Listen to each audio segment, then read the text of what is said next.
So yun mga ka-angel, at papili tayo ng mga maliliit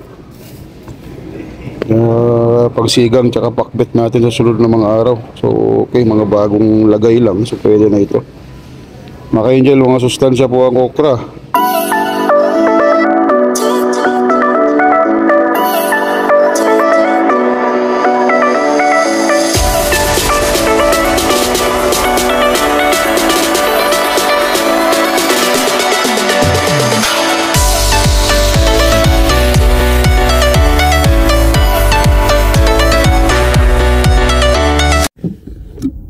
Hula ho mga angel, ito naman po yung ikot yung katrabaho Lakwatsa, Kuya JJ.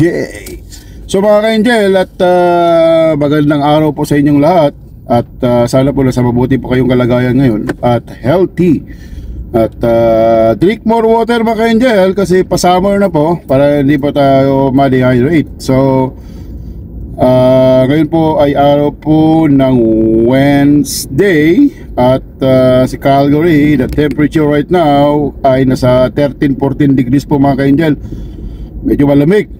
At umulan po kasi from the past 2 days. Kaya siguro ganito yung ano. Actually po mga ka-angel, yung mga sa mountain area.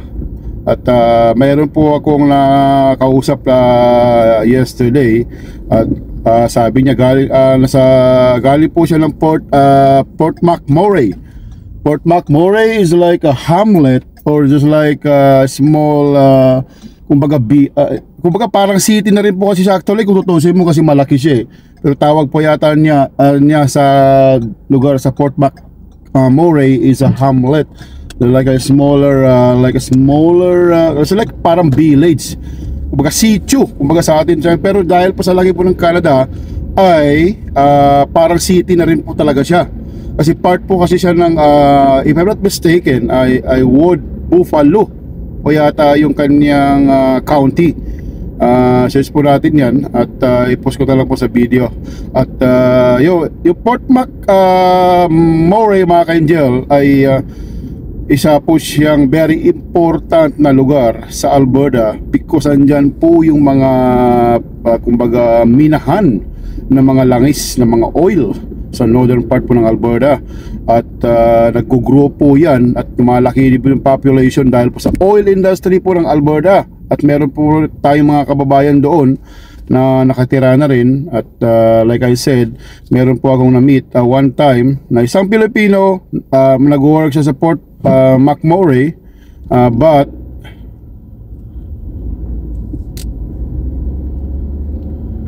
dahil po sa kanyang pag-work dahil doon ay doon po siya nag-stay, and then uuwi po siya sa Calgary sa weekend. So may bahay po siya sa Calgary, but he's mag-aeroplano po siya mga ka-angel. So work siya doon, and then weekend uwi siya ng Calgary. I think if I'm not mistaken mga ka-angel, some big companies po yata doon ay they will shoulder your plane ticket, something like that, na kasi naintindihan po nila mga ka-angel na mostly po or even half of the people there ay mga nasa city or nasa like southern part or like Edmonton or some part of Alberta na may family sila doon at doon work sila doon. So in that case po, dahil po sa very important po yung labor force, binibigyan din po yata ng package deal ng mga ganun ng mga empleyado, dahil para at least may kahit sila mag-work po doon dahil kailangan nila ng tao. At pagka weekend, uuwi sila dito sa Calgary. Sa Calgary Airport po mga ka-angel ay may yung pong mga aeroplano na galing po sa north area, like sa northern part po ng Alberta, ay separate po yung terminal nila mga ka-angel.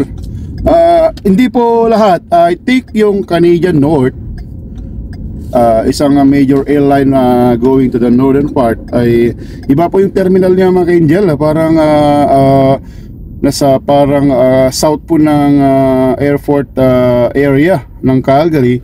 Mostly po doon sa main terminal ay yung mga international at yung mga talagang major destinations. papansin ko po kasi doon po sa south, nandun po yung Canadian, yung terminal niya po. At dahil parang mostly ay yung mga tao talaga na nag-work sa oil industry. So in that case po ay talaga pong kumbaga binigyan nila ng exclusivity yung mga nag-work po sa oil industry. Like I said, Alberta is one of the top producers po ng oil sa buong mundo po mga ka-angel. At I think is the port or PIP excuse me, port or PIP oil reserve ng buong mundo, not only Canada, buong mundo po pinag-usapan natin. At yeah, yun na nga po, nasa top 5 mga ganon, 4 or 5 ganon ang stand po ng Canada sa oil industry sa ngayon po at the moment. Nag-iba-iba po yan. So yun po mga ka-angel, ang talaga pong mayaman ang Canada sa oil. Like I said, in Alberta we have the cheapest price po ng oil dito sa buong Canada, kasi andito nga po yung minahan. Siyempre kumbaga talagang yung mga tao dito talagang ini-enjoy po nila yung pagiging maliit lang yung price po ng oil dito sa Alberta. So mga ka-angel, balik na rin ko yung cam natin at maghahanking dito sa Walmart. At pupunta po tayo, bibilin po tayo sa Walmart mga ka-angel. At may nakita kasi akong sale nung nakaraan, parang pang lang natin, pang haraharabas ba na sapatos. Like I said mga ka-angel, hindi po tayo magara, hindi pa tayo mahilig sa mga, although gumagamit pa tayo mga ka-angel pagka may mga nagsisale po kasi sa Boxing Day. Bumibili po tayo ng mga branded din. Pero like I said mga ka-angel, hindi ako fan ng mga branded. Kumbaga binabalyo ko po yung like mostly yung mga important things. Like I said mga ka-angel, yung damit ko paulit-ulit lang yan minsan. Yung sapatos, mga ulit-ulit ko lang po yan mga ka-angel. Hindi po ako talagang, hindi ko sinasabing kumbaga naman kumbaga yung mga bumibili po ng mga branded ay ganun. Sa inyo po kasi yan mga ka-angel, pero sa akin, ako po kasi tama na po yung kumbaga nagkaroon man ako isang brand ay lubos-lubusin ko lang sa laging may brand ganun. Isa may brand, pagka usually po mga ka-angel, pag Boxing Day lang po ako bumibili ng branded. Usually po mga gamit natin ay mga class A kumbaga. Bibili lang po ko yan sa Winners mga ka-angel. Kaya yun mga ka-angel. So yun mga ka-angel, at bumaba na tayo. Pupunta tayo sa Walmart. So yung Walmart po, ito yung pinaka kumbaga SM Savers mga ganon. Parang SM department store. Teka, kuwi tayo ng tayo ng basket mga ka-angel. May McDonald's sa loob. Pili lang tayo ng mga gulay. So mga ka-angel, bili tayo ng luya.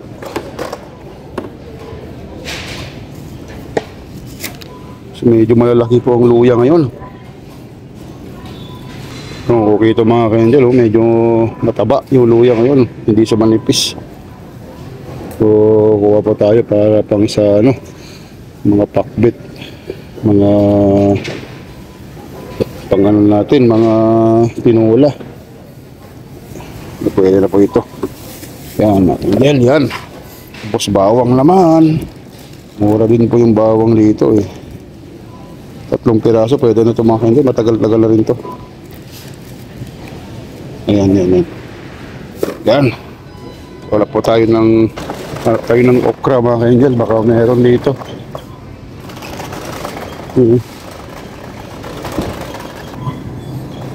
Dito tayo ng okra, may carrots. May saging mga ka-angel. Kuha tayong saging. Ito na to, saging. tayo ng maliliit. Ito, pwede na ito mga kaindel. Yan. Kailangan po ng saging. Mga kaindel, may okra yata dito. Ito, may okra sa taas.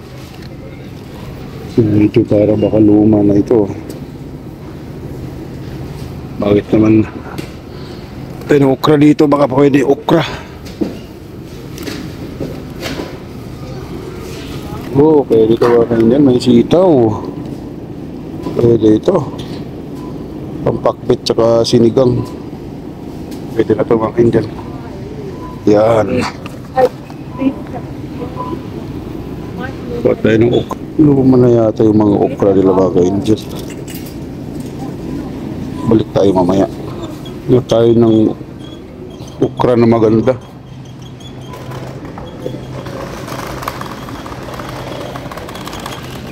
Ito may gabi, sakto mga ka-angel. Baro mga sinigang baboy ito.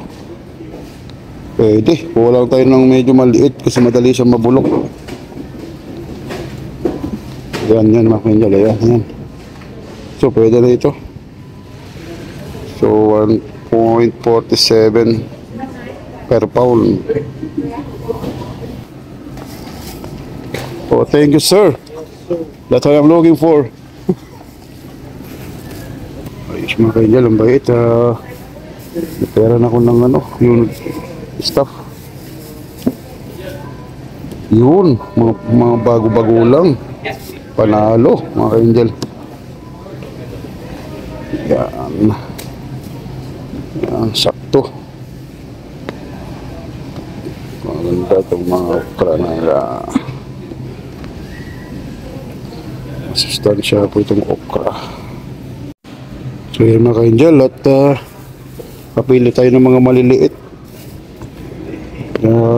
pagsigang tsaka pakbet natin sa sunod na mga araw. So okay, mga bagong lagay lang, so pwede na ito mga ka-angel. Mga sustansya po ang okra. Walihin po natin kumain ng okra. So ayan, at kukuha pa tayo ng talong. Yan, kuha tayo ng talong mga ka-angel, at isasahog natin sa pakbet. Pakbet tayo bukas. Hindi tayo eksperto magluto mga ka-angel, pero may YouTube naman para sundin. Kuha tayo ng sayote. Sayote pang tinola. Kaya masarap po yung sayote mga ka-angel. Patay ng mga maliliit lang para malambot.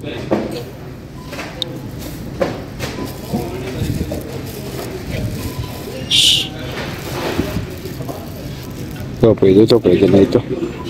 Pakwan sila mga kaindel, malaki. Po tayo ng spinach. Ito, pwede na ito, yung malaking spinach dito. So, pwede na lang. Masarap din ito isasawag sa mga tinola. Yan. Hintay ng bread mga kaindel. Sa Walmart mga kaindel, may mga Pilipino rin dito. Talagang recognize na lang yung mga Pilipino dito. Yan, yung mga patis. Cheese, ladies choice. Noodles din mga kaindel. Mga samyang. Yan. May stock pa tayo. Tayo ng chocolate mga ka-angel, para sa mga chikiting. Yan, may mga sauces nila dito. Yan, tayo sa frozen. Ito tayo ng manok kung may magandang deal dito.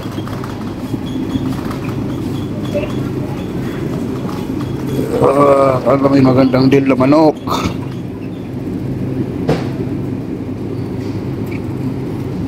Sa pansit, yung mga pakpak.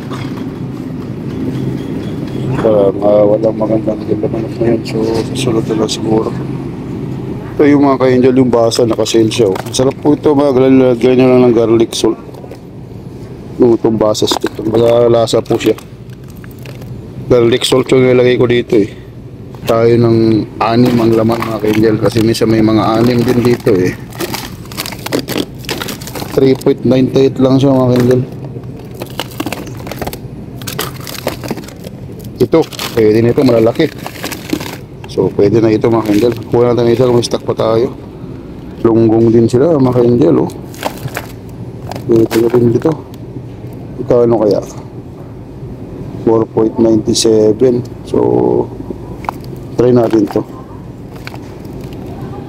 Tayo ng chocolate milk para sa mga chikiting natin mga kainggel. Chocolate milk. Chocolate milk. Ito para ano, para sa yun natin ng mga ito crunchy. So pwede na rin to. Kuha tayo ng tatlo. Kuha tayo, itin tayo ng sinelas na sinasabi ko. Mga pambata dito. Sana meron dito. Si ibang Walmart yung pinuntahan natin na nakaraan eh. Ispo yata dito mga kainggel. Pula tayo sa lalaki. Kaya pala wala.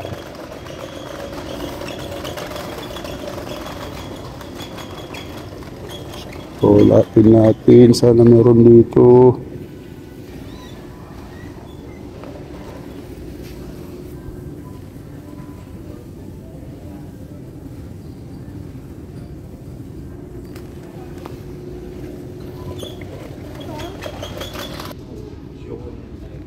Mga kainggel, wala kang stock. Ito yung sinasabi ko. Kailangan natin bumalik dun sa ibang Walmart natin dito mga kainggel. Baka meron dito. Mga damit na ito mga kainggel. Parang wala nga. Mga kainggel, baka kailangan natin bumalik dun sa kabilang Walmart. Ganyan, mga N1 pa sila oh. Yan. Well, lang sinabi ko ngayon dyan, hindi kailangan branded. Kailangan na smart po tayo. Pag nasira po yan, ganun din po ang kalalabasan. Naku mga ka-angel, wala yung sinasabi kong sapatos. Naku mga ka-angel, sisi ako Wala nga dito. Mabigat kasi ito mga ka-angel, kaya size 10, so bigat. Ito naman pwede na rin yata to, pero parang maganda talaga yung nakita ko dun sa kabila. Maliit mga angel. Ito sana o sayang mga angel. Medyo mabigat siya, magaan kasi yun mga kainggel, parang hindi ka nakasapatos. Tingin tayo sa kabila niya, baka meron. So siguro try natin ito mga kainggel, kasi parang isusuot mo lang na galon eh. So magaan siya.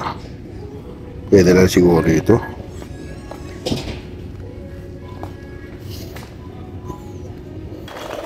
Mga camping mga kainggel, yan.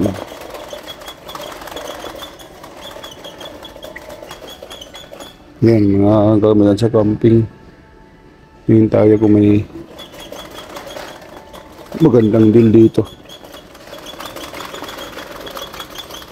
Mga sakyan.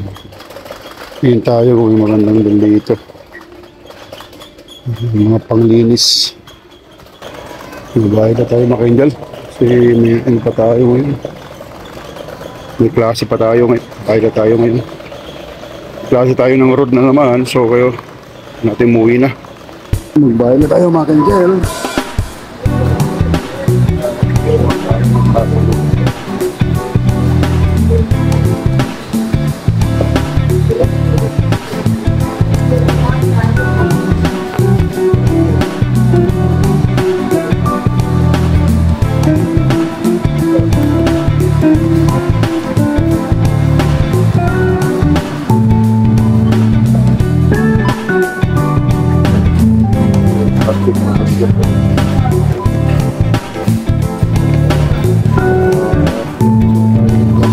Plastic.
guys.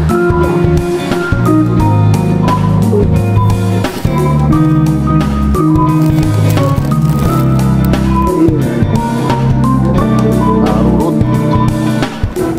Mga dyan, natutumba yung mga ano natin. Talong.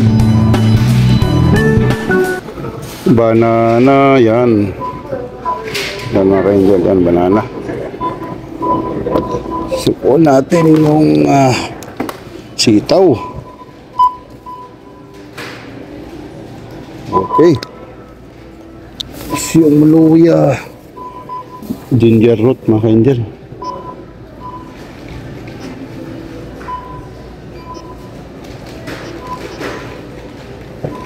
Ayan, ginger root. Okay na. Yung bawang.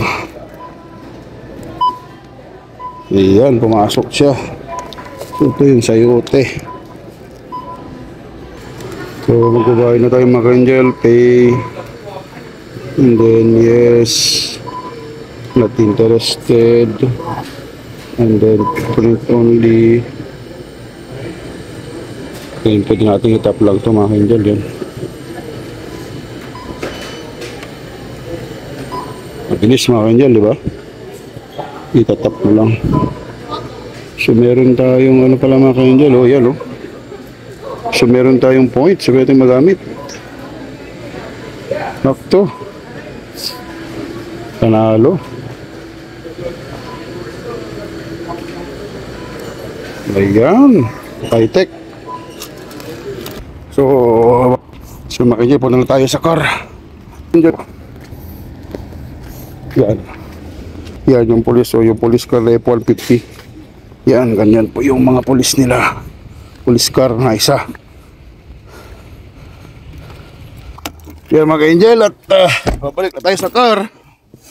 At sakto, meron tayong promo, yung tawag nyo, yung points, nakabil tayo ng points na naman, at least $7 din yun. So yun mga ka-angel, pagka po gusto nyo mag-avail kayo ng Walmart Mastercard na sa Walmart, kasi meron po yung mga points yan. Pag lagi po kayo nag-grocery, panalo po yan. Magkakaroon po kayo ng mga points, at tapos ano nyo pa, avail nyo. May bawas dito tulad sa akin ngayon, mga $7. Kaka-claim lang natin nung nakaraan mga ka-angel actually. Tapos ulat ako, meron na naman pala ako $7. So binawas ko na yung kanina, at least paano nakatulong sa yung babayaran natin na amount. So yun, very maganda mga ka-angel, at maganda yung ganun. So yun mga ka-angel, at uwi muna tayo. So magbaba-aking na tayo mga ka-angel. Uwi muna tayo mga ka-angel, kasi may schooling tayo na naman. At kailangan natin matapos yung drug. Naku, mali na naman mga ka-angel.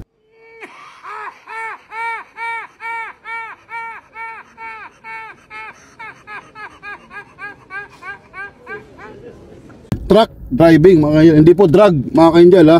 Baka mahuli tayo ni Digong. Huwag mong subukan, masisira ang buhay mo. When I say, do not do drugs because I will kill you, I will kill you. So nabubulol na ako mga ka-angel sa kakasasalita. So dito mga ka-angel, yan, marami pong mga stores dito mga ka-angel. Yan mga ka-angel, oh, ugaliin po nating mag-giveaway po lagi sa pedestrian, yung mga nagbabike, yung mga tao, kasi courtesy po to sa kanila mga ka-angel, especially pagka winter, malamig. Kawawa naman po sila kung na-expose sila sa lamig. So mag-giveaway po tayo mga ka-angel lagi, at pag tayo naman po ang naglalakad, mag-giveaway din po sa atin yung mga yan. Kaya give and take lang yan mga ka-angel. So magantay tayo ng turn natin na maging green yan, red light. So like mga ka-angel, at maging patience tayo lagi sa buhay. Hindi po tayo kumbaga aggressive, nagmamadali lagi, mga ganun, kasi wala pong mangyayari dyan. Safety po din po yan mga ka-angel. So mga ka-angel, at tulad nung sinabi ko, mga vlog ko, puro na lang truck yung mga vlog ko nung nakaraan. Gusto ko lang po kasi may share sa mga kapwa nating mga driver din sa buong mundo, hindi lang po sa Pilipinas, na mag-try po sa Canada dahil po maganda pong benefits po dito mga ka-angel. Malaki din po ang bigayan at sigurado pong may pagbabago po ng buhay ninyo, especially po sa mga chikiting natin na in the future po ay maganda po mag-raise ng kids dito sa Canada mga ka-angel. At lalong lalo na po at na kumbaga may child benefits din po yan mga ka-angel. At kung marami kayong anak, panalo po yan, mas maraming maibibigay na benefits po yung government. At saka like I said, anak ko po mga ka-angel, at ito na nga sinasabi ko, naabutan po tayo ng mahabang train. Ito na yan mga ka-angel, oh. Ayan, oh. Ayan. Parating na po. Mahaba po yan. Yan po yung kumbaga mga ka-angel, yung cargo, yung Canadian Pacific. Ayan. Mahaba po yan mga ka-angel. Kung naabutan po kayo niyan, naku po, tawagan nyo na po yung company nyo dahil malilate na kayo. Dahil sobrang haba po yan mga ka-angel. Ayan. So sorry na lang at wala tayong magagawa at magantay na lang po tayo. Magkwentuhan na lang po tayo mga ka-angel habang hinihintay natin yung train na yan. Tignan nyo mga ka-angel, since nung yung video ko ay naka-go po yan, kung ilang minuto po yung kanyang matatapos. Hindi ko po papatayin yung video ko mga ka-angel at para makita nyo kung gaano kahaba yan. So mga ka-angel, at yun nga, yung truck driving na sinasabi ko, kung may talent po kayo nyan, itry nyo po dahil maganda po yung benefits. Like I said, yun pong truck, hindi ko po lang sure pero nagtanong-tanong kasi ako dun sa instructor ko. Ang bayad po sa truck is I think is per miles. Kung ilang miles po yung babagtasin ninyo, yun po yung babayaran sa inyo. At plus po yata basic pay, parang ganon. Correct me if I'm wrong, baka depende rin sa company yan. Yung mga malalaki siguro maaring may additional, kumbaga may basic pay plus yung miles yung babayaran nyo. Like I said po mga ka-angel, pag pupunta po kayo ng let's say Vancouver from Alberta, it takes around more or less 1,000 kilometer yung distance. Yun po yung babayaran sa inyo. Yung isang biyahe nyo po na yun, baka let's say mga nasa $1,000. It takes only around maybe 1 or 2 days to go there. Ayan, abuti na lang, hindi siya mahaba mga ka-angel. So mga ganito po mga ka-angel, mga oras, let's say mga 1 o'clock, 2 o'clock, tinatiming naman po yan yung mga train na ganyan, yung cargo kanina, na hindi dapat hanggat maaari iwasan nila yung ganitong oras na dumaan dyan, dahil po para hindi po yung maabala yung mga businesses, mga tao na pumapasok sa trabaho. So usually po yan madaling araw mga ka-angel, yung mga mahaba talaga. Kaya wala pong problema yan, kasi napansin ko po, nag-work po ako sa gabi, pansin ko po yan na wala po maging problema yan kung yung mga train na ganun, dahil usually po sa mga madaling araw, yung mga time po na wala, tulog na po ang tao or hindi na po busy ang businesses, mga araw na yung ganyan. So yun po yung time na dumadaan po sila. Yung mga ganun po kanina, taon lang po na dumaan, mga emergency purposes siguro talagang kailangan, at hindi ba po siya mahaba. Expected ko kanina mahaba, so okay lang po yun. So yun mga ka-angel, at sinasabi ko, at one more thing mga ka-angel, pwede po kayong magnegosyo or yung operator po kayo ng truck. Kasi po dito madali lang po mag-avail ng mga car, yung mga truck na yan, pwede po kayong maghulugan. Yung instructor ko po mga ka-angel, meron po siyang truck, sariling traktor, contractor din po siya, at sabi niya, at teacher din siya. So sabi niya, nagtrabaho na rin po siya sa yung company na US, Canada po ang ruta. Sabi niya, nag-deliver na sa Texas, sa California, mga Florida, mga ganon, yung mga malalayo. And then British Columbia, then Ontario, Quebec, mga ganon, Halifax. Sabi niya, plano niya na po, kumbaga parang mag-retire na. Yung parang, kumbaga since tumatanda na rin po siya, gusto na po yung relax na buhay. Kumbaga marami na po siyang napatunayan. It means yung like stable na yung buhay, yung anak niya po, may magandang trabaho na po, isa po siyang realtor. Realtor po dito sa Canada, mga ka-angel, is malaki din po ang bigayan niyan kung lalo pag makabenta ka po ng bahay. So kumbaga stable, hindi na kailangan magpayaman pa na magpayaman dahil sabi niya, make life easy. Kumbaga habang tumatanda tayo, mga ginagawa niya po yan, mga ka-angel, mga hiking, pupunta po sila sa mga bundok at umaakyat sila, ganyan, mga travel, which is yun po yung aking plano din, mga ka-angel, sa awa ng Diyos at mabigyan tayo ng health. Hanggat maaari po sa akin po, mga ka-angel, simpleng buhay na pagka may kunting kita, ayos na yun. At pagka makita natin yung mga bata, okay na, okay na yun. Mga puro travel ang ginagawa natin hanggat maaga, mga ka-angel, dahil yun po yung nagpapa-relax sa atin. So sa akin po, mga ka-angel, it depends sa inyo.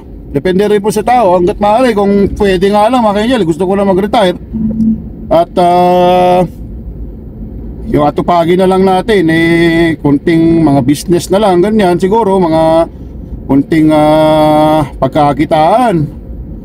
So, at saka travel, yan, mga ka-angel, yan mga gusto ko nang gawin sa buhay. Hanggat maaari, mga ka-angel, ayoko na yung talaga na kasi like I said, gusto ko nang mag-relax. Hindi naman yung tinatamad na ako, mga ka-angel, pero like I said, kumbaga kanya-kanya naman yan. Kung gusto nyo paling magtrabaho, nasa inyo naman po yan. Nasa akin po, ang balak ko na po ay mag-explore ako ng mga different things na pagkakitaan. Kung may magandang opportunity sa negosyo, why not? Kasi po sa government pala, mga ka-angel, pwede rin po kayong mangutang dyan, yung parang business loan, para makapag-start po kayo ng business. Like I said, mga ka-angel, marami pong mga opportunity at mga way dito sa Canada. Like I said, na yung pagbi-business po, pwede po kayong mag-business loan sa government, mga ka-angel. Marami pong mga loan dito sa Canada, mga ka-angel. Like I said, maluwag po yung government at tinutulungan po ang bawat isa para po magkaroon ng mga income, mga ganyan. So nag-explore po tayo, mga ka-angel. Hindi ko po sinasabing marami tayong pera, hindi po tayo mayaman, pero exploring different things na usually na ginagawa natin, yung mga nag-work po tayo sa company, ganun, which is okay po yan, yung mga kanya mag-work ka ng company, lalo pag maganda. So go po yan, tuloy nyo lang. Ang sa akin po kasi, gusto ko naman maiba yung buhay. So para kumbaga hindi tayo masyadong nahihirapan na sa like I said, gusto ko talaga yung travel. At pag may company po kasi, mga ganyan, yung alam mo yun, yung parang problemahin mo yung pagpapaalam ng vacation, kailan ka mag-leave, mga ganyan, kung hindi alam kung papayagan ka pa, ganun. Tapos like I said, kumbaga depende pa yan sa boss mo kung papayagan ka, ganyan. So marami pong mga bagay kasi na talagang kumbaga kung nag-work ka sa company, pagka okay po yan, walang problema. Sa akin po kasi ganun, travel, yun po yung gusto kong mangyari na sa buhay natin. At exploring different things, ganun. At kumbaga enjoy life. Kumbaga hindi kailangan natin mag-enjoy sa buhay. Hindi yung matanda na tayo, doon pala tayo mag-enjoy. So kailangan hanggat maaari mag-enjoy na tayo. So yun muna ang aking vlog ngayon, mga ka-angel. At nakauwi na po muna tayo at kakain at may drug. Naku, lagi kong nababanggit. Truck po, mga ka-angel. Truck driving. Hindi po drug, mga ka-angel, hindi po tayo drug addict. Hindi po tayo na mabisyo. Kaya wag po kayo. Sorry po, namubulol na po kasi ako sa kasalita, mga ka-angel. So salamat po sa panonood. Ingat po kayo lagi. Stay safe, pray hard, it works. Ito po ang yung lingkod, inyong katropa at kalakwatsa, Kuya JJ.